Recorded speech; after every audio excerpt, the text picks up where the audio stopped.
గురుగారు, చెప్పులు ధరించకుండా ఈ రోజుల్లో ఎవరూ ఉండరు. సాధువులు, సన్యాసులు కూడా చెక్క చెప్పుల్ని ధరించడంలో అంతరార్థం ఏంటి? మనం చెప్పులు అనగానే మాయాబజార్ చిత్రంలో ఒక పాట ఉంది. రక్షలు రక్షలు పాదరక్షలు, నాట్య శిక్షలో బాల శిక్షలు అన్నాడా సినీ కవి. పాదరక్షలు లేకుండా ఏ పని చెయ్యం కదా. సూర్య భగవానుడు దంపతులకు వారిపైన గౌరవంతో అందించిన రక్షణ ఈ వ్యవస్థ ద్వారా, పాదరక్షల ద్వారా అని మనకు శాస్త్రం చెబుతుంది. అలాంటి ఈ పాదరక్షలకు కాలి బొటనవేలు, ఆ పక్కన ఉండే పొడగైనటువంటి రెండవ వేలు, ఈ రెండింటి మధ్య విద్యుత్తు ఉత్పన్నమవుతుంది.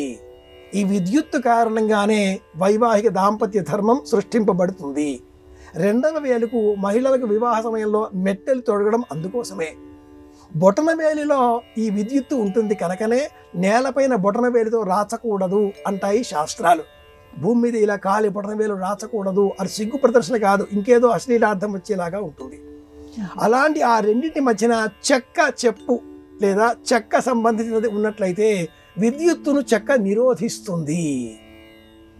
సన్యాసులు, పీఠాధిపతులు, మతాధికారులు దైహిక లౌకిక విషయవాంఛలకు దూరంగా ఉండాలి కాబట్టి వారు చెక్క చెప్పులు వేసుకుంటారు. ఇది విషయం.